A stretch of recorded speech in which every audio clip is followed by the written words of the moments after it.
आदाब। अमेरिका की आज की अहम तरीन खबरों के साथ मैं हूँ रेहान सैयद। आज के इस प्रोग्राम में मैं आपको बहुत अहम मालूमात दूंगा कि अमेरिका में अमेरिकी सदर डोनाल्ड ट्रंप पर तनकीद में इजाफा हो रहा है कि उन्होंने बेहतर इक़दाम नहीं किए और बेहतर मौक़े पर इक़दाम का आगाज़ नहीं किया। इसके बाद मैं आपको बताऊंगा कि पाकिस्तान की जानिब से ये ऐलान तो किया गया है कि जो अमेरिका में फंसे पाकिस्तानी हैं उनको वतन वापस लाने के लिए इक़दाम किए गए हैं, लेकिन अभी तक इसकी कोई तफसीलात सामने नहीं आ सकी हैं। जिसके बाद हम आपको बताएंगे कि जो अमरीकी कोर्ट है उसने एक मुनफरिद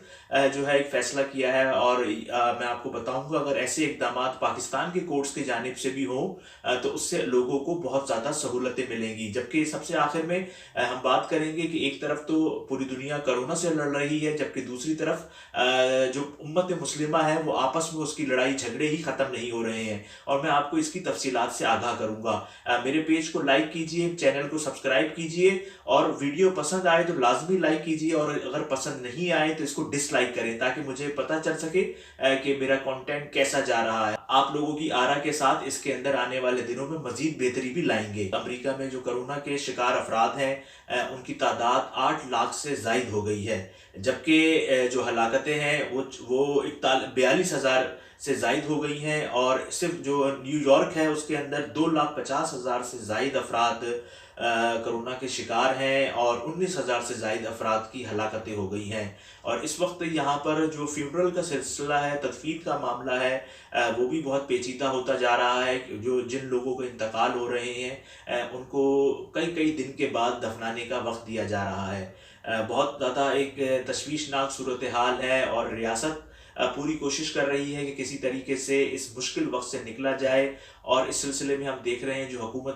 जो सरकारी हुक्काम हैं, जो लोग इससे वाबस्ता हैं वो लोग भी बहुत ज़्यादा मेहनत कर रहे हैं, लेकिन क्योंकि वबा एक बहुत बड़ी है और बहुत बड़ा एक सिलसिला है ये सारा जो कि थमने का नाम नहीं ले रहा है, तो इसी वजह से इसमें थोड़ा वक्त लग रहा है। अवाम को ज़्यादा से ज़्यादा कहा जा रहा है कि वो समाजी दूरी इख्तियार करें, जो अदविया बनाने का काम है उस पर भी काफ़ी मेहनत की जा रही है। लेकिन इस वक्त स्टे एट होम की पॉलिसी का इत्तलाक है और आने वाले मजीद कुछ दिनों तक इस बात का इम्कान है कि स्टे एट होम की पॉलिसी बरकरार रहेगी। अमेरिका ने मैक्सिको के साथ जो सरहद है उसको 1 माह के लिए मजीद बंद रखने का ऐलान किया है और ये मैं आपको बताऊं कि पहले इसको 21 मार्च को बंद किया गया था, लेकिन अब ये कहा गया है कि मजीद 1 माह के लिए इस सरहद को बंद किया जा रहा है और 6,300 से जायद अफराद को जो कि जिनके पास दस्तावेजात नहीं थी उनको जो है वो मुल्क बदर किया गया है। हुकूमत की हम जो बयानात हैं वो सुन रहे हैं और हुकूमत कह रही है जो फंसे हुए पूरी दुनिया में पाकिस्तानी हैं उनको वापस लाया जाएगा। लेकिन मैं आपको बताऊं कि जो अमेरिका में 800 के करीब पाकिस्तानी जो हैं वो फंसे हुए हैं जिनको वापस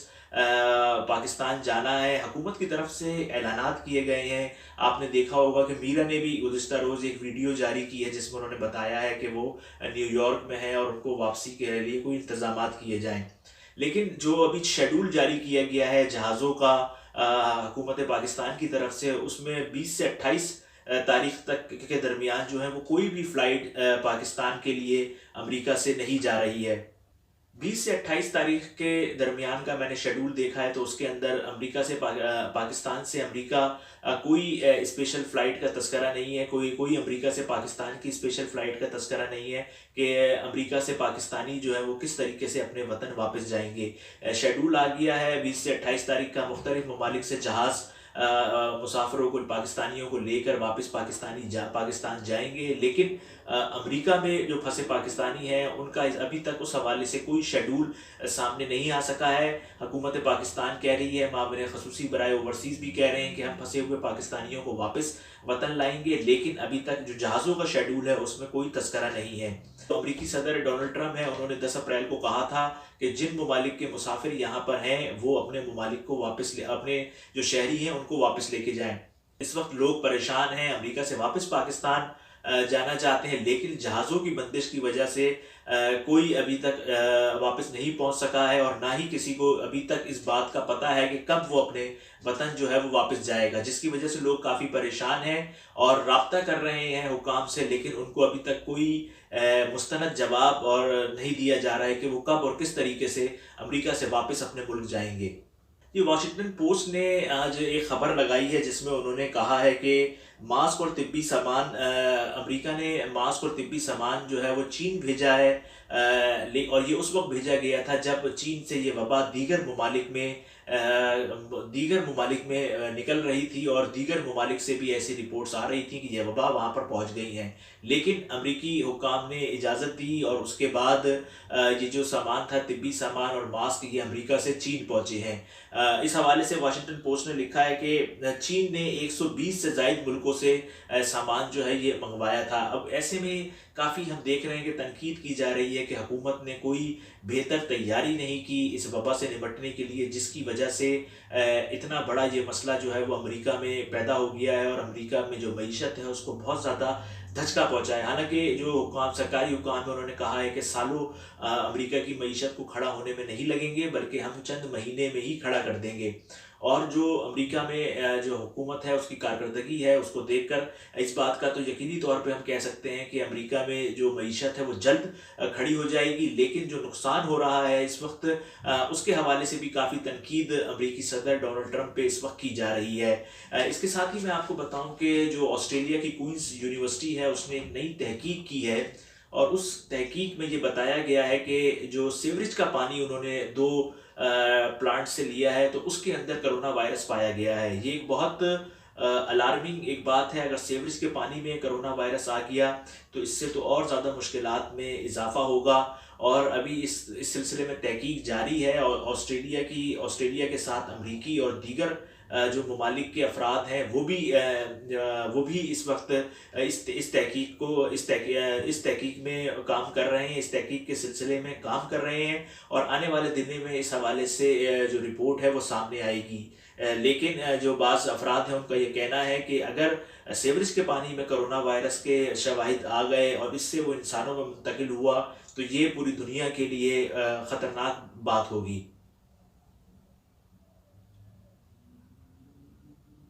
जी, फ्लोरिडा की एक अदालत ने एक फ़ैसला दिया है कि जिसमें एक गिरजाघर की जानिब से दवाई बनाई गई थी और उसको कहा गया था ये कोविड-19 की है, कोरोना वायरस की है, तो उसको खिलाफ उन्होंने उसकी फ़रोख्त को जो कोर्ट है उसने रोक दिया है। अब आप ये देखें कि कितनी तेज़ है, यानी कि यहाँ पे जो एक अदलिया है वो कितनी तेज़ है, और अवामी मफाद के मामले पे हम देखते हैं कि कितनी तेज़ी से उनके फ़ैसले होते हैं कि एक गिरजाघर की जानिब से बाज़ अफराद की जानिब से जो है वो दवाई बनाई गई और उसके बाद उसको फ़रोख्त किया। उसके फ़रोख्त जब सिलसिला शुरू हुआ तो जो मुताल्लिका हुकाम थे वो एक्टिव हुए, एफडीए ने उनको ख़त लिखा और उससे पूछा कि इस दवाई को आप इसकी फ़रोख्त को रोक दें। लेकिन जब उन्होंने नहीं रोका तो वो कोर्ट गए और कोर्ट ने इसकी फ़रोख्त पर पाबंदी लगा दी। ये देखें, ये एक बुनियादी तौर पे एक अवामी मफाद का मामला है कि लोगों को गलत चीज़ों से ख़रीदने से रोका जा सके। लेकिन हम देखते हैं कि अमेरिका में दीगर ममालिक में तो कोर्ट्स ऐसे काम बहुत तेज़ी से करती हैं, लेकिन जो हमारे यहाँ अदालतें हैं उधर से हमें ये चीज़ें देखने में नहीं मिलती हैं, ये चीज़ें सुनने को नहीं मिलती हैं कि उन्होंने कोई इस किस्म के इक़दामात किए। हमारा सोशल मीडिया आप देखें, उसके अंदर ताकत के नुस्खे और ख़ूबसूरती के नुस्खे और शुगर के मर्ज़ के नुस्खे, पता नहीं कौन कौन से नुस्खे जो हैं वो उस पर चल रहे हैं। और हमारे यहाँ क्योंकि ज़्यादा लोगों में शऊर नहीं है, तालीम याफ्ता नहीं है, तो जो कम जो पढ़े लिखे लोग नहीं होते हैं वो इन चीज़ों को इस्तेमाल भी करते हैं और उससे उनको नुकसान भी होता है। लेकिन हमारे यहाँ ना सरकारी इदारे इन मामलात पर मुतहर्रिक नज़र आते हैं और ना ही हमें कोई अदलिया की जानिब से ऐसे सुमो मोटो हमने देखे हैं कि जो कि उन्होंने लिए हों और जिससे ये ऐसे मामलात का तदारक हो सके। हमारे यहाँ दीवारों के ऊपर चौकिंग होती है, जादू टोनों की, ताकत की दवाइयों की, ये बड़े बुनियादी चीज़ें हैं, लेकिन हम देख रहे हैं कि सालों से ये पाकिस्तान में चली आ रही हैं और इस पर अभी तक कोई ऐसी ख़ास कानून साजी नहीं की गई। अगर कानून बना दिए गए हैं तो उस पर अमल दरामद नहीं किया गया। जबकि मगरबी ममालिक में ऐसे किसी भी मामले पे आप देखें तो उसमें हमें हुकूमत के इदारे भी बहुत एक्टिव नज़र आते हैं और अदलिया भी इस पर बहुत ज़्यादा एक्टिव नज़र आती है। अमेरिका में ये साल सदारती इलेक्शन का साल है और अमेरिकी सदर जो बाइडन ने ये वादा किया था, ये बताया था कि जो नायब सदर होंगी वो ख़ातून होंगी, और इस सिलसिले में अब मुख्तलिफ जो सेनेटर्स हैं उनका नाम लिया जा रहा है। लेकिन ज़्यादातर जो चांसेस हैं वो ये हैं जो सिया फाम सेनेटर हो उनको नायब सदर बनाया जाए, ताकि जो आने वाला इलेक्शन है उसमें जो सिया फाम है वो डेमोक्रेट्स को वोट दें। और इस सिलसिले में कहा जा रहा है कि मिशिगन से ताल्लुक़ रखने वाली एक खातून कानूनदान है कि हो सकता है कि उनको जो है वो नायब सदर के लिए उम्मीदवार बनाया जाए। लेकिन जो माहिरीन हैं वो ये कहते हैं कि ऐसी ऐसी शख्सियत को नायब सदर बनाया जाए जो कि इस वक्त बाकायदा तौर पे जो कोरोना वायरस है उसके मामलात से निपट रहे हैं, उससे लड़ रहे हैं। तो इसमें जो मिशिगन की सेनेटर हैं उनका बहुत ज़्यादा नाम लिया जा रहा है कि हो सकता है कि उनको नायब सदर के उम्मीदवार के तौर पे जो है वो सामने लाया जाए। आपको बताऊं कि H1B वीज़ा जो है इस H1B वीज़ा वो होता है जो बाहर से जो स्किल याफ्ता लोग होते हैं, जो खसूसी तौर पर जिनके पास महारत होती है अपने शोबों में, वो अमेरिका में उनको बाज़ कंपनियां जो है वो देती हैं। इस सिलसिले में आज 2-3 कंपनियों ने ये कोर्ट में चैलेंज किया है USICS जो कि अमेरिकी इमिग्रेशन का इदारा है, उसकी केस को, कि उन्होंने कहा है कि जो USCIS है उसने जो तशरीह है कानून की वो गलत की है। अब ये मामला जो है वो अदालत में है और अदालत से इस बात का इम्कान है कि आने वाले दिनों पे इस पर कोई फैसला आएगा, क्योंकि H1B वीज़ा बहुत अहम वीज़ा है अमेरिका में। पूरी दुनिया से जो स्किल याफ्ता लोग हैं, खसूसन इंडिया जो है, इसमें बहुत ज़्यादा इंडियंस अमेरिका आते हैं H1B वीज़े के थ्रू, और जो IT के लोग हैं वो बहुत बड़ी तादाद में आते हैं। पाकिस्तानी हैं, लेकिन पाकिस्तानी भी H1B वीज़ा पाकिस्तानियों के पास भी है, लेकिन उनकी तादाद इतनी नहीं है जितनी कि इंडियंस की है। और पूरी दुनिया के लोग H1B वीज़े पर अमेरिका आते हैं और यहाँ पे काम करते हैं। लेकिन अब बाज़ जो कंपनियां हैं उन्होंने कहा है कि USICS ने जो है बाज़ कवानीन की गलत तशरीह की है। अब ये मामला कोर्ट में है और फिर कोर्ट ही अब फैसला करेगी कि आया कि तशरीह दुरुस्त है कि गलत।